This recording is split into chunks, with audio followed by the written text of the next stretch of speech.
পবিত্র কাবার আদলে মঞ্চ বানিয়ে খোলামেলা নাচের যে দৃশ্য দেখা যাচ্ছে, খোদ রিয়াদে আমরা দেখেছি যে এমন একটা নাচ এবং এই অনুষ্ঠান যেটা এখন নেট দুনিয়ায় ভাইরাল হয়ে পড়েছে। সবাই এই বিষয়টা নিয়ে এখন কথা বলছে, নিউজ হচ্ছে। এই বিষয়টা নবীজি সাল্লাল্লাহু আলাইহি ওয়াসাল্লামের পবিত্র জবানের সে হাদিস আমাদেরকে স্মরণ করিয়ে দিচ্ছে। নবী সাল্লাল্লাহু আলাইহি ওয়াসাল্লাম ইরশাদ করেছেন, লা ইয়াবকা বাইতুন মিনাল আরব ইল্লা দাখালাতহু। আরবের এমন কোন ঘর থাকবে না যেই ঘরের ভিতরে ফিতনা থাকবে না। ঘরে ঘরে রন্ধ্রে রন্ধ্রে ফিতনা ঢুকে যাবে। আজ দুঃখজনক সত্য, নবী সাল্লাল্লাহু আলাইহি ওয়াসাল্লামের ভবিষ্যৎবাণী আরবকে নিয়ে করা এই ভবিষ্যৎবাণী এতটাই সত্য হয়েছে, পুরাপুরি হয়েছে, আজকে সারা বিশ্ব অবাক হয়ে যাচ্ছে। অবাক বিশ্ব, অবাক পৃথিবী। নবী সাল্লাল্লাহু আলাইহি ওয়াসাল্লামের ভবিষ্যৎবাণী এতটা ফলে গিয়েছে।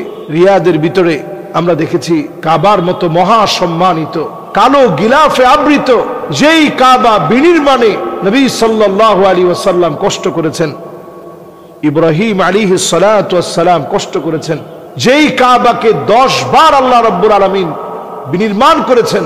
উদ্দেশ্য হচ্ছে মানুষের হিদায়াত। ইন্না আউওয়ালা বাইতিন উদিআ লিন-নাস লাল্লাযী বিবাক্কাতা মুবারাকান ওয়া হুদাল লিল-আলামিন। সারা পৃথিবীর মানুষের হেদায়েতের জন্য যে ঘর নির্মিত হয়েছে, সেই ঘরকে কেন্দ্র করে এবং সেই ঘরের প্রচ্ছদ হুবহু বানিয়ে আলোকসজ্জা দিয়ে ওই ঘরের রূপক একটি ভিডিও সংস্কার করে অথবা ভিডিও ফুটেজ লাগিয়ে এবং দেখতে একেবারে 3D হুবহু একরকম মনে হয় এমন কোন একটা মঞ্চ তৈরি করে যখন কোনো অভিনয় করা হয়, আল্লাহর কসম এটা আল্লাহর আযাব আসার কারণ, আল্লাহর গজব আসার কারণ। আল্লাহ রাব্বুল আলামিনের আযাব গজব আসে ঠিক তখন যখন এই জাতীয় কর্মকাণ্ড মানুষ করা শুরু করে। নবী সাল্লাল্লাহু আলাইহি ওয়াসাল্লাম আরবের ব্যাপারে যে ভবিষ্যৎবাণীগুলো করেছেন, নবীজি সাল্লাল্লাহু আলাইহি ওয়াসাল্লাম বলেছেন এমন সময় আসবে ওয়াইলুল লিল আরব। ঘুম থেকে নবীজি জাগ্রত হয়ে গেলেন এবং ভীত সন্ত্রস্ত অবস্থায় নবীজি 3 বার বললেন ওয়াইলুল লিল আরব, ওয়াইলুল লিল আরব।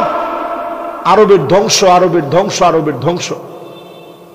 সাহাবায়ে কেরাম প্রশ্ন করলেন, উম্মে সালামা রাদিয়াল্লাহু তাআলা আনহা প্রশ্ন করলেন, ইয়া রাসূলুল্লাহ, আমাদের মাঝে এত নেককার মানুষ আছে, আমরাও কি ধ্বংস হয়ে যাব? নবীজি সাল্লাল্লাহু আলাইহি ওয়াসাল্লাম বললেন, হ্যাঁ, তোমরাও ধ্বংস হয়ে যাবা। ইদা কাসুরাল খাবাস, খারাপই যখন তোমাদের মধ্যে বেড়ে যাবে, পাপাচার, অশ্লীলতা, পঙ্কিলতা, অন্যায় যখন বেড়ে যাবে, তখন তোমরা ধ্বংস হয়ে যাবে। ইদা কাসুরাল খাবাস, খারাপই বাড়লে ধ্বংস হয়ে যাবে। আজকের পৃথিবী আমরা জ্বলন্ত প্রমাণ দেখতে পাচ্ছি। আরব দেশে এতটা বন্যা হচ্ছে যেটা একসময় কল্পনা করা যেত না। এগুলো আল্লাহ তাআলা এমনিতেই দেন নাই। রিয়াদে বন্যা হচ্ছে, আল কাসিমে বন্যা হচ্ছে, হাইলে বন্যা হচ্ছে, মক্কা মদিনায় বন্যা হচ্ছে, জেদ্দায় বন্যা হচ্ছে। এগুলো একসময় কল্পনা করা যায় না। এগুলো আল্লাহ কেন দিচ্ছেন? এগুলো আমাদের পাপের ফসল। কোরআনুল কারীমের সূরা মায়েদার ভিতরে আল্লাহ রাব্বুল আলামিন বলেন, ফাইন তাওয়াল্লাউ, এর পরেও যদি তোমরা ঘাটতেরামি করো, ফা'লাম আন্নামা ইউরিদুল্লাহু আইয়ুসিবাহুম বিবাদি যুনুবিহিম, তোমরা জেনে রাখো আল্লাহ রাব্বুল আলামিন কিছু কিছু অন্যায়ের কারণে আল্লাহর পক্ষ থেকে আল্লাহ আযাব দিবেন, গজব দিবেন, ধ্বংস করবেন। আজ আমার কাছে মনে হচ্ছে পুরোপুরি সেই আযাব গজব আসার সময় হয়ে গেছে। কাবার আদলে আপনি মঞ্চ বানিয়ে উলঙ্গ মহিলাদেরকে দিয়ে আপনি নাচাবেন, চতুর্দিকে মিউজিক বাজবে। যেই নবী পৃথিবীতে আসলেন লিউকাসসিরাল মাযামির, সব একতারা দুতারা সেতারা ভেঙে টুকরা টুকরা করে দিবে। সেই শহরকে আপনি গান বাজনার শহর বানাবেন। আল্লাহর আযাবকে ভয় করেন। নবী সাল্লাল্লাহু আলাইহি সাল্লাম বারবার সতর্ক করে গেছেন, আরবের জন্য ভয়ের কারণ সামনে আসছে। আরব ধ্বংস হওয়া মানে মুসলিম উম্মাহ ধ্বংস হওয়া, আরব ধ্বংস হওয়া মানে আমরা ধ্বংস হয়ে যাওয়া। আজকে আরবের ভিতরে সব সবুজ হয়ে যাচ্ছে। এই আলামত গুলো ভয়াবহ আলামত। নবী সাল্লাল্লাহু আলাইহি সাল্লামের আলামত গুলো আমাদেরকে স্মরণ করিয়ে দিচ্ছে আরো বড় বড় ধরনের আযাব আসছে। আযাব গজব থেকে যদি বাঁচতে চান, নিজেদের ঈমানকে ধারণ করেন, সংরক্ষণ করেন, ঈমানের উপরে চলেন।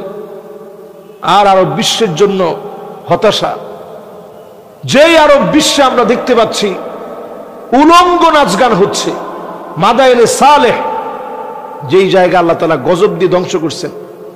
নবীজি তাবুক যাওয়ার পথে মাদায়েনে সালের পাশ দিয়ে যাচ্ছিলেন। নবীজি বলতেছিলেন, সালেহ আলাইহিস সালামের উট যেখানে পানি পান করছে, এই জায়গাটা ছাড়া অন্য জায়গায় তোমরা বেশিক্ষণ দাঁড়ায়ও না, আল্লাহ না জানি কোন সময় তোমাদের উপর আযাব দেয়। আর নবীজি বলতেছিলেন, ইল্লা ওয়া আনতুম বাকুন, কাঁদতে কাঁদতে তোমরা এই জায়গা থেকে পার হয়ে যাবা। আর সেই জায়গার ভিতরে এখন নতুন করে সেটাকে কিভাবে বিভিন্ন কনসার্টের জন্য উন্মুক্ত করা যায়, এই প্রচেষ্টা চলছে। প্রিয় ভাইরা, শুধু তাই না, আমরা খুব অবাক হই এই দৃশ্যগুলো দেখলে। সৌদি আরবে নারীদের এখন মুখ খুলে চলাফেরা, ড্রাইভিং লাইসেন্স, দোকানে দোকানে নারী, অবাধ বিচরণ, জায়গায় জায়গায় সিগারেট টানা, নারীরা সিগারেট খাচ্ছে। রক্ষণশীল সৌদি অল্প কয়েকদিনের মধ্যে ধ্বংসের দ্বার প্রান্তে। আমরা দেখছি এমনও দৃশ্য, যেই দৃশ্য আমাদেরকে ভীত সন্ত্রস্ত করে। নবী সাল্লাল্লাহু আলাইহি সাল্লামের এই পবিত্র মক্কা মদিনা, এই পবিত্র নগরী, কেমনে এর দাম কমানো যায়। নতুন একটা সিটি ঘোষণা করা হচ্ছে, নিয়ম সিটি। সেখানে ট্যাক্সি থাকবে, উড়ন্ত ট্যাক্সি, রোবট থাকবে, সব প্রযুক্তি সেখানে থাকবে, প্রযুক্তির কোনো অভাব নেই।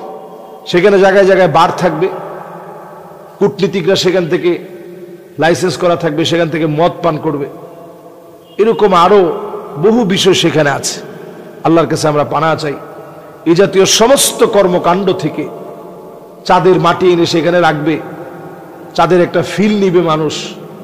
আগে মানুষ ইউরোপ আমেরিকায় গিয়ে উলঙ্গ হতো, এখন সৌদি আরবে এসে দুবাইয়ের লোকেরা যেন আরো উলঙ্গ হতে পারে, আরবের লোকেরা যেন আরো উলঙ্গ হতে পারে। এই ব্যবস্থাপনা এখন পুরোপুরি পাকা করা হচ্ছে। আল্লাহ পাকের কাছে আমরা পানা চাই এই জাতীয় ফিতনা থেকে আমাদের প্রাণের মক্কা মদিনাকে আল্লাহ যেন হেফাজত করে। আমিন।